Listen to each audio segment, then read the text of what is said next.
நான் உருவாக்கியது ஒரு சாதாரண மெஷின் இல்ல, காலத்தை மாற்றும் சக்தி. ஆனா ஒரு சிறிய தவறு முழு வரலாறையே மாற்றிவிட்டது.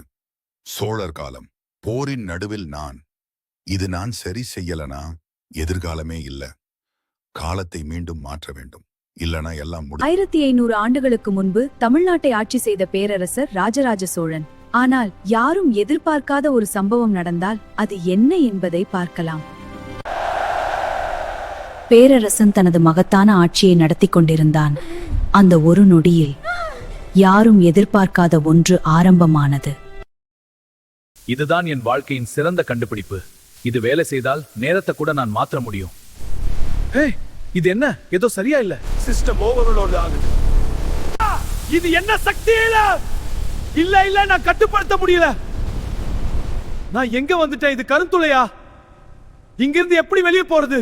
அந்த இருள் நிறைந்த சக்திக்குள் அவன் விழுந்தான். அவன் உணர்வை டவிக ஒரு புதிய உலகம் அவனை காத்திருந்தது.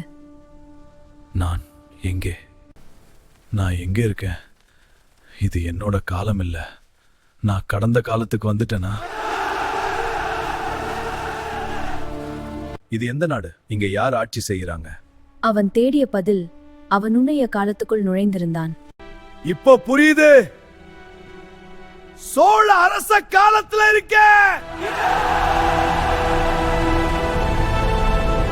1560 ஆண்டுகளுக்கு முன்பு கிரீன் தம்பி இந்த உலகத்தில் சிக்கிக் கொண்டான். இனி என்ன நடக்கப் போகிறது? அமைதியாக இருங்கள், பார்த்து தெரிந்து கொள். நீங்க எல்லாம் எங்க போறீங்க? ஒரு போர் ஆரம்பமாக இருந்தது. அது சாதாரண போர் இல்ல, காலத்தை கூட மாற்றும் ஒரு போரின் தொடக்கம் அது. நீ யார்? எந்த நாட்டை சேர்ந்தவன்? என் அரசே, எதிர்காலத்திலிருந்து. எதிர்காலமா? இது எப்படி சாத்தியம்? சரி கிரீன் தம்பி, நாங்கள் மதுரைக்கு போகிறோம். நீயும் எங்களுடன் வா. என் அரசே, இது எனக்கு ஒரு பெருமை. மதுரைக்கு பயணம் தொடங்கியது. இது ஒரு சாதாரண போர் இல்ல. என் அரசே, எது வந்தாலும் நான் தயார். இந்த போரில் நான் உங்களுடன் இருப்பேன். போர் அருகில் வருகிறது. இந்த பயணம் முடிவடைய போகிறது. என் அரசே, இது ஒரு சாதாரண போர் இல்லை. எதுவாக இருந்தாலும் நாம் வெல்வோம். இதுதான் நம் படை. இன்று வரலாறு எழுதப்படும். என் அரசே, இந்த போர் நம் வெற்றியால் முடியும்.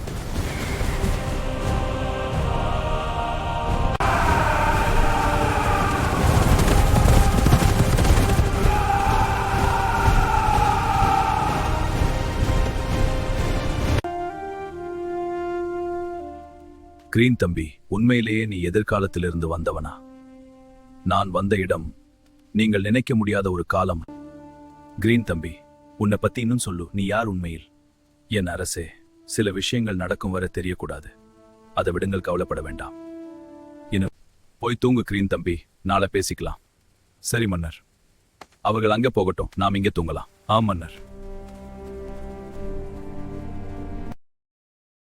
மதுரை போர் தொடங்குவதற்கு முன் மக்கள் அனைவரும் அமைதியாக வாழ்ந்து கொண்டிருந்தனர். பாண்டிய மன்னனுக்கும் ஒரு விஷயம் தெரியாது. சோழ படை அவரை நோக்கி வந்து கொண்டிருக்கிறது. என் வீரர்களே, சோழ படை நம்மை நோக்கி வருகிறது. இது நம் நாட்டுக்கான போர். போர். என் வீரர்களே, சோழ படை நம்மை நோக்கி நாம் போராடி ஜெயிக்கும் மக்கள். இந்த நிலத்தில் ஒரே கொடிதான் பறக்க வேண்டும். அது பாண்டியர். என் வீரர்களே, இந்த போர் வெற்றி நமதே ஆகத்தான்.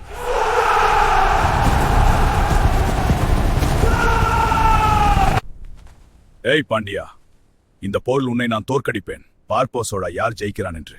ஏய், நீங்க இருவரும் நிறுத்துங்க.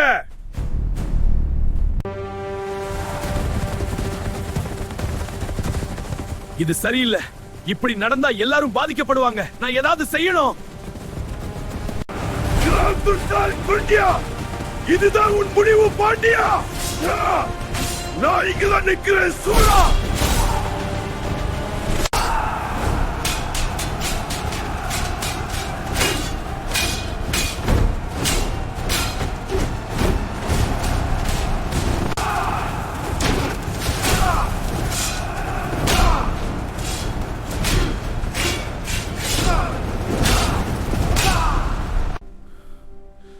இது தப்பு. இவங்க எல்லாரும் காரணம் இல்லாம சண்டையிடுறாங்க. நான் இதை மாற்றணும். டைம் மிஷினை கண்டுபிடிக்கணும். இதுதான் வழி. வேலை செய்யணும். இப்போதாச்சு என்ன இங்கிருந்து வெளியே கொண்டு போக்கும். நீ இப்போக்கே இது சாதாரண விஷயம் இல்ல. நாம் இங்க வந்ததால தான் எல்லாம் பிரச்சனை ஆரம்பிச்சது. என்ன மாதிரி இருக்க? எதிர்காலத்துல இருந்து வந்தவன் அப்படின்னா இதெல்லாம் நடக்க போகுதா? அதனாலதான் நான் வந்தேன். இந்த வாட்சை பயன்படுத்தி நீ எதிர்காலத்திற்கு திரும்பி போ. ராஜாவை சந்திக்காது. திரும்பி போய் மாற்றம் செய். நீ மாறினால் நானும் மாறுவேன். அது நமக்கு நல்லதா இருக்கும். சரி, நான் போகிறேன். கவனம், நமது எதிர்காலம் உன்னிடம்தான். இதுதான் கடைசி வாய்ப்பு. நிறுத்து நிறுத்து. இப்ப எல்லாம் சரியா புரிஞ்சு நம்புறேன். கட்டுப்பாட்டை தாண்டுது.